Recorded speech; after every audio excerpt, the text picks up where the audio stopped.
Hello everyone, welcome back to my channel. My name is Cara if you are new here, and today we are going to be doing a book to movie comparison on the latest installment in the LARA JEAN series, Always and Forever LARA JEAN. This is the third book or movie in the LARA JEAN To All the Boys I Loved Before series. If you don't know, the third movie came out on Netflix on the 12th of February, which was literally like 3 days ago. So I thought I would take some notes while I was watching the movie, compare the book to the movie because I absolutely adore the book. And see the differences and my thoughts on it. So if you have watched the movie, then please keep watching. If you haven't either read the book or seen the other two movies, then there's going to be spoilers in this review. So maybe come back once you've watched the movie or save this for a later date. But without further ado, let's get into it.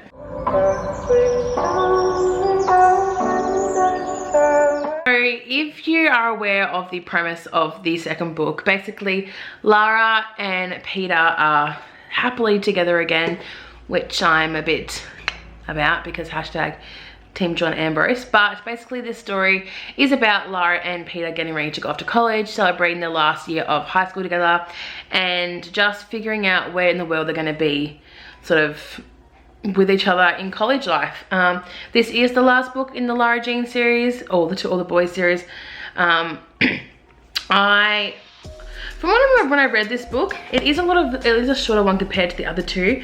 This one I did really enjoy.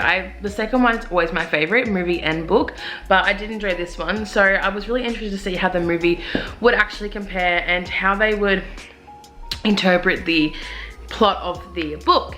So my first thing is Peter still annoyed me in this movie. If you know me, I am Team John Ambrose all the way. And I don't know, in this movie, he still really annoyed me. I think number 2 was a lot better because we had John to sort of break up the tension. But Peter, he's just a real cocky asshole to me. And I don't really see him as a character that needs to be like hyped up or whatever. He is sort of the person who, if I had the chance to say yay or nay, I would always say nay to. I think his relationship with Lara, especially in the third movie, it felt very like possessive, like you chose me, you need to continue to choose me, it's all about me, like what are you doing for you sort of thing. That's my first point. The second point is that I was a bit confused why the Korea trip was basically at the very start of the movie. I remember when I read the book, the Korea trip was with, you know, Lara, Kitty and Margot, and they went to Lara's grandmother to sort of have a connection with their mother who's passed away, and it really gave, you know, Lara a sense of clarity and reassurance about what she wanted to do with college. But in the movie they had at the very start of the movie, like literally the first like 2 minutes, they're in Korea, which I don't know, I feel like in the book it was a real sort of turning point for Lara in her relationship and who she wanted to be as a 17-year-old girl moving to college and becoming an adult, whereas in this it was sort of just like a chance for her dad and Trina to get to know each other a bit more as a family. But you know, they're not going to keep everything consistent as much. I did really miss that we didn't get to see that sort of family connection that we had in the book with Lara, Margot and Kitty and their grandmother, because I feel like it was a real sort of connection that Lara was missing throughout the story of her mum. One of the most sort of like standout things that I loved throughout the movie, and it started at the very beginning when they're in Korea, was all the graphics. I adored that scene at the start where they're in a cafe that looks like it's been drawn. It's just the design of the painting and stuff, but throughout the whole movie, all the different graphics that, you know, the wedding, prom, senior spring, you know, senior spring break, not senior break. I really liked that. I thought that was a really great addition. It reminded me, if you read the book Everything by Nicole Yoon, it really reminded me of the drawings that are in that book. I don't know why, but I really liked that throughout the movie. One of the things that really sort of annoyed me that wasn't in the movie was the beach trip. If you've read the book, Lara, Peter and their friends, and like Chris and all that, Trevor, go on a trip to a beach house, which is like their New York trip. They don't go to New York in the book, sorry. They don't go to New York, and that's sort of like their senior trip, but in the book they go on a beach trip, and Lara and Peter almost do, but it doesn't happen, and that's sort of where their whole relationship sort of ends there. Whereas in the movie, they went to New York and it was like, she fell in love with NYU and that happened. I really liked that in the movie. I really liked seeing New York. I adored New York when I went there 2 years ago. Wow, 2 years ago, holy crap. And I could see that Lara, you know, having her go to New York instead of like the colleges that were in the book. So if you don't know, the colleges in the book were actually completely different.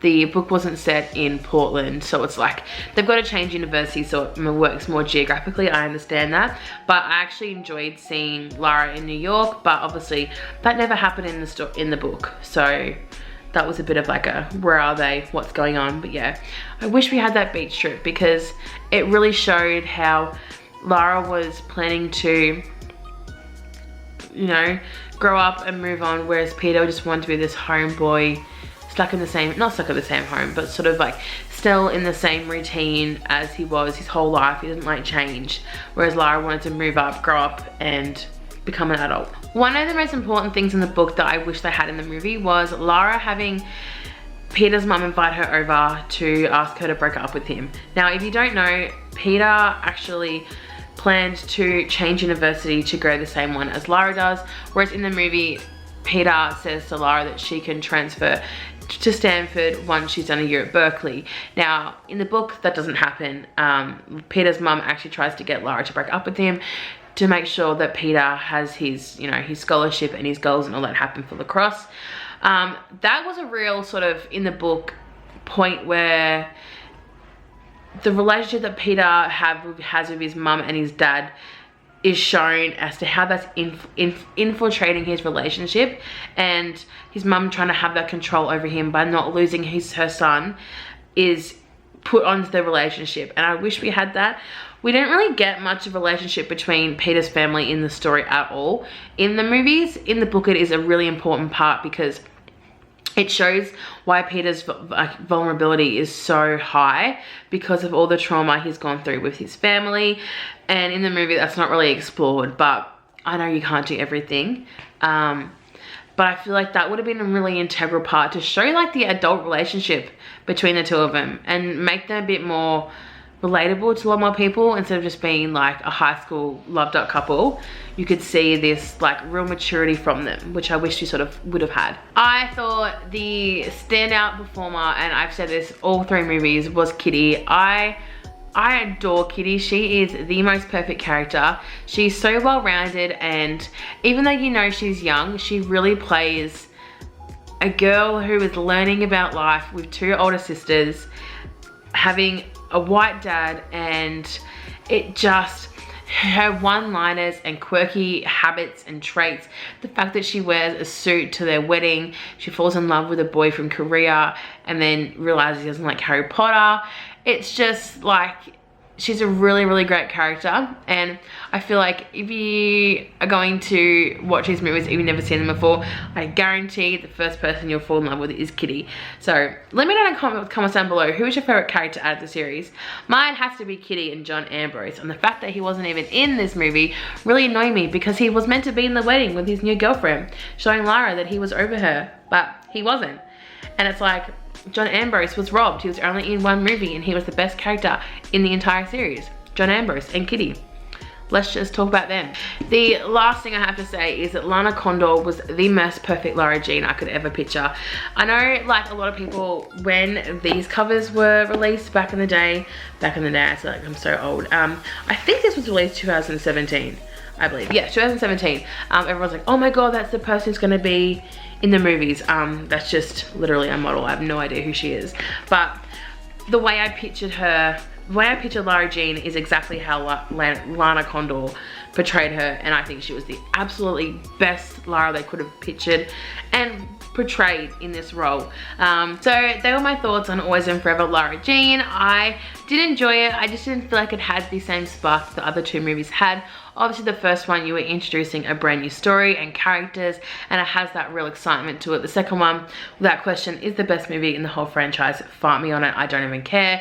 And I don't know, this one just didn't really seem to have that characteristic spark and humor to it. It felt a lot more deeper and just simple. But that was my thoughts on it. Let me know down below what your favorite out of the 3 is, all your thoughts on this movie. Obviously it only has just come out, so try to keep it spoiler free if you can, but if you've gotten this far, I'm sorry, the movie's probably been spoiled by now, but what can I do?